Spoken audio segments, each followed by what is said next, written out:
Everyone thought it was just another arranged marriage. But behind the mansion gates, behind the whispered contracts and the polished smiles, lurked a secret darker than anyone dared to imagine. She was sold, not to a stranger, but to the most feared man in the city. A billionaire bound to his wheelchair, scarred by betrayal, ruthless enough to turn love into a weapon. Why did he choose her out of all the women in the world? Was she meant to be his wife, or merely his pawn? And could something as fragile as love ever grow out of a foundation built on lies? The night she stepped into his cold empire, her fate was sealed. But the truth, hiding in the shadows of Wolf Manor, was far more terrifying than the contract that bound them. She had grown up in a world where survival was never guaranteed. Debt clung to her family like a disease, dragging them further into the shadows of desperation. Her father, once respected, had fallen into scandal, and the only legacy left by her late mother was a home now threatened with foreclosure.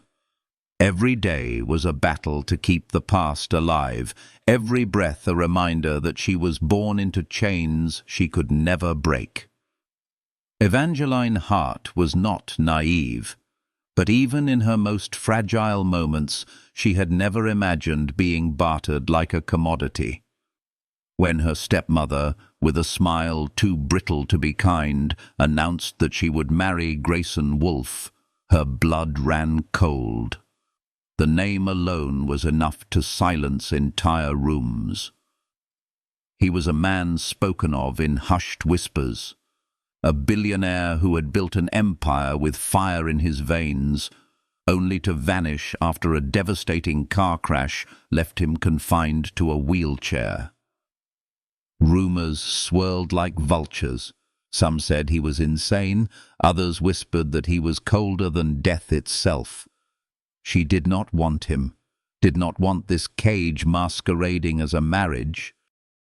But her father's voice was final, his threats cruel and unyielding. Refuse, and everything her mother built would be destroyed. The choice was never hers, and so she was dressed, escorted, and sent to the gates of Wolf Manor, a prisoner wrapped in silk. Yet even then, a part of her burned with defiance, unaware that within the shadows of that house, Grayson carried secrets that could consume them both. His scarred face and ruthless eyes were only masks for a past darker than she could imagine, a past waiting for her to uncover it piece by piece. The first time their eyes met, the air seemed to shift. The manor itself felt colder, heavier, as if it resented her presence. Grayson did not stand to greet her. He remained seated in his chair, his expression carved from stone. He looked at her, not as a partner, not as a woman, but as leverage. A pawn moved into place on a board already soaked with blood and betrayal. His voice was low, almost a growl, when he told her she was late, as if her entire life now ticked to his clock. She wanted to turn, to flee back through those iron gates, but the weight of debt and obligation shackled her steps. Their words collided like blades, hers sharp with sarcasm, his dripping with command. When he leaned back, fingers steepled, and said, "You are not here as my wife. You are here as my warning to the world." Something inside her fractured. He made no promises, no gestures of kindness, only a reminder that her family's survival now depended on her obedience. Yet when she finally raised her chin and met his gaze head-on, something flickered in the darkness of his eyes. For a moment, just a breath, the cold facade cracked, and in that crack, something dangerous was born. Not trust, not tenderness, but the first spark of a fire neither of them could control. It was in that locked stare, in the silence between heartbeats, that their war began. And though she wanted nothing more than to hate him, the longer she stood in that room, the more she realized that hate and desire often grow from the same soil. The wedding was nothing more than a transaction, a hollow ritual cloaked in gold and marble. There were no smiles, no warmth, only the sharp echo of vows recited like lines from a contract. Evangeline stood before the priest, her voice trembling as she whispered words that felt more like chains than promises, while Grayson's gaze never softened. He slid the ring onto her finger with hands steady as steel, as if branding her into a prison she could never escape. That night, the manor swallowed her whole. Its endless corridors stretched like a labyrinth, lined with portraits whose painted eyes seemed to follow her every move. The silence was suffocating, broken only by the occasional creak of old wood or the whisper of velvet curtains stirring in the wind. She should have felt like a bride, but instead she was a ghost haunting a house that was never meant to be hers. Then came the scream, sharp, muffled and cut off too quickly. Her heart froze as she followed the sound down the west wing, where a steel-reinforced door loomed like a sentinel. The keypad blinked faintly, mocking her hesitation. And when it clicked open just enough to reveal the horror inside, her blood turned to ice. A woman, chained to the wall, eyes wide with terror, skin bruised and broken. Before she could react, a hand clamped over her mouth, dragging her into the darkness. Grayson's voice, lethal and cold, breathed into her ear. "You were warned, Evangeline. Now it's too late." From that night forward, the manor was no longer just a cage. It was a fortress of secrets, and she was trapped in the center of them. The days that followed blurred between dread and defiance. She wandered the house with a restless heart, knowing that behind every locked door lurked truths she was never meant to see.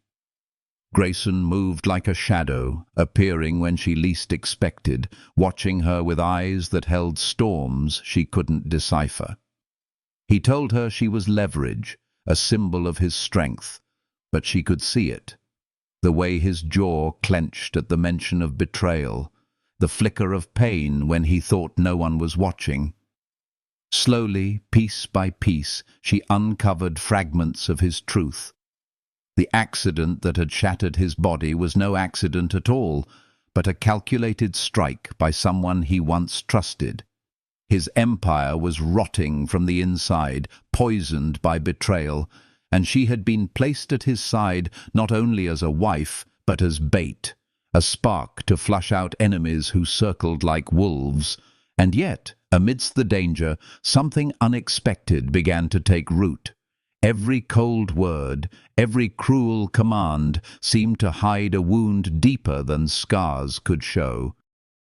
She hated him, feared him, resented the chains he had fastened around her life.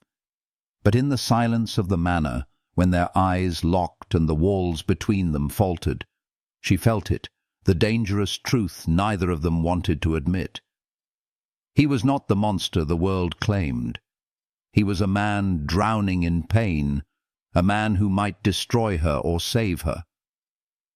And with each passing day, she found herself sinking into the same abyss, torn between the terror of losing herself and the temptation of saving him.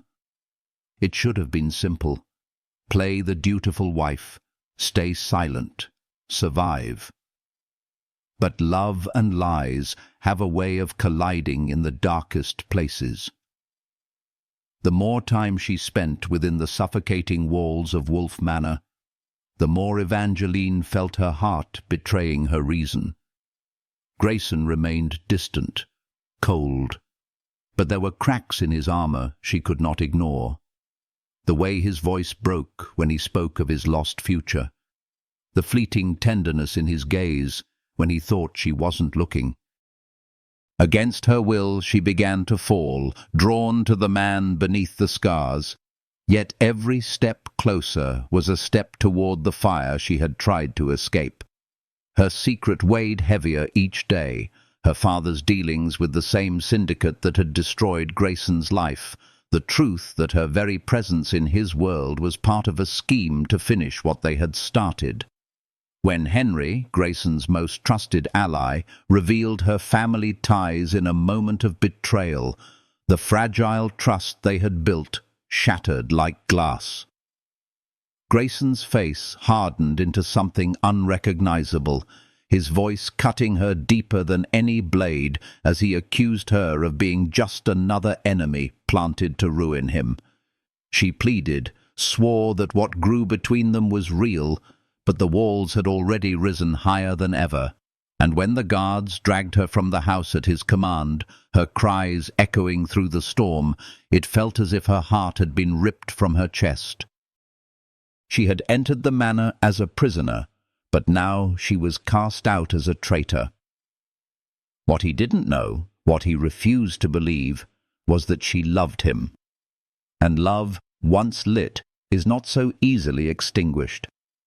But the storm outside was nothing compared to the war about to consume them both.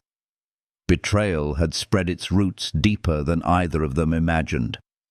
Marcus, the man Grayson had once trusted like a father, stepped from the shadows with a knife in his hand and hatred burning in his eyes. Henry, no longer pretending, commanded men armed and merciless, ready to tear down everything Grayson had built. The empire shook, not with rumors or whispers, but with gunfire and blood. Evangeline, desperate to prove the truth of her heart, hurled herself back into the chaos, breaking through the locked gates, sprinting into the flames of the estate. She found Grayson cornered, Marcus's blade poised to finish the work that had begun years ago with twisted steel and shattered bones. Without hesitation, she threw herself into the fray, her body colliding with Marcus's, saving the man who moments before had cast her aside. Pain seared through her as the blade grazed her arm, but she held on, her defiance burning brighter than fear.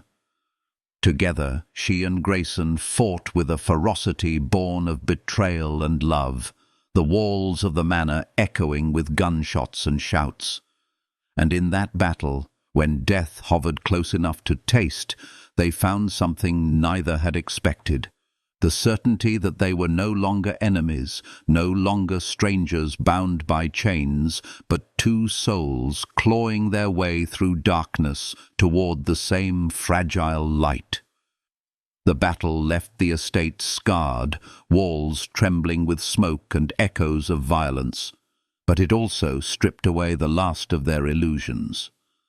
Grayson sat amidst the wreckage, bruised and bleeding, his empire crumbling around him, yet when his eyes found Evangeline's, there was no longer ice.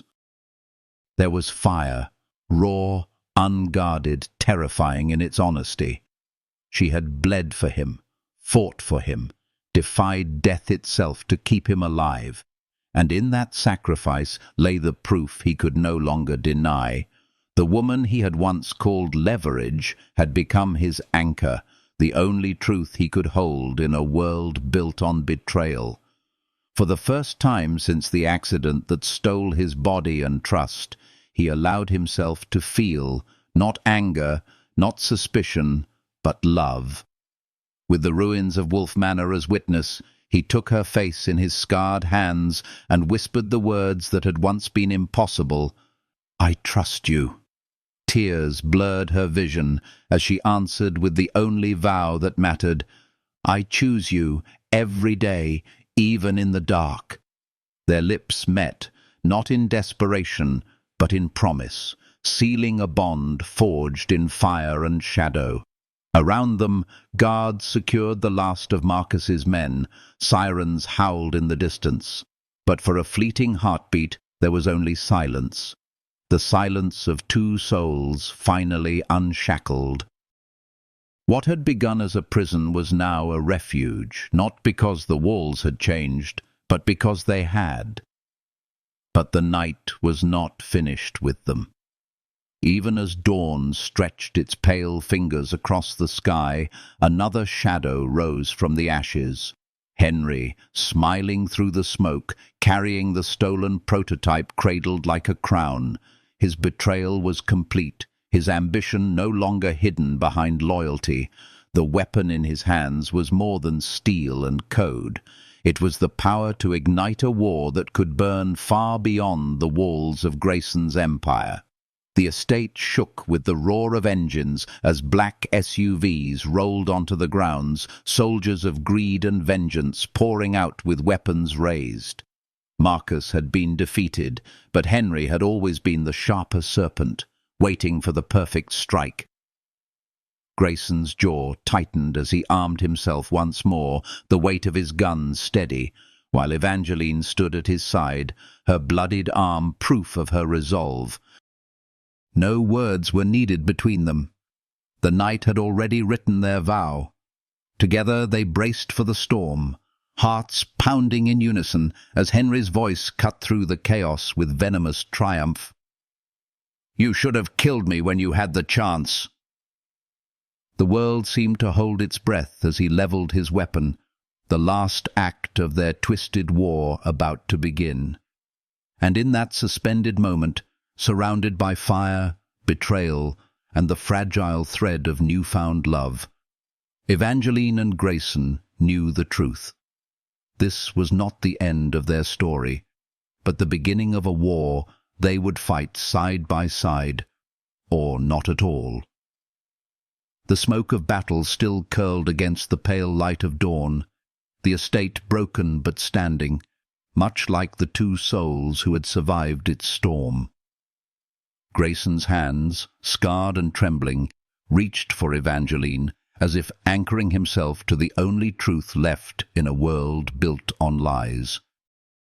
She had been forced into his life as a pawn, yet through betrayal, blood and fire, she had become his salvation. The ruins around them no longer felt like a prison, but a witness to the rebirth of something neither of them had believed possible: trust. Standing together among shattered glass and scorched stone, they chose not to remember the chains of the past, but the choice of the present. For the first time, Grayson's voice was stripped of its armor when he whispered, "Marry me, not because we must, but because you choose me." Tears glistened in her eyes as she answered without hesitation, "I already have. I'll choose you every day." In that vow lay their freedom, a promise carved not in contracts, but in love. And so the story that began as a transaction ended as a declaration. Love had risen from the ashes of deceit, fierce and unbreakable, proving itself stronger than fear, deeper than betrayal. The mansion that once echoed with loneliness would be rebuilt with laughter, with light, with the bond of two souls who had learned that love is not found in perfection, but in the decision to stay, even in the darkest night.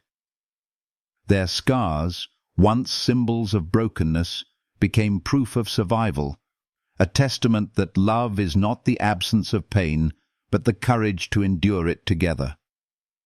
If this story has stirred something in your heart, if it reminded you that love can be both a prison and a liberation, then I invite you to walk with us further. Like this video if it moved you, subscribe to the channel to join us in more stories of passion, betrayal, and redemption, and share it with someone who believes, like Grayson and Evangeline, that even in the deepest shadows, love can still find its way. Because sometimes the most dangerous love is also the only kind worth fighting for.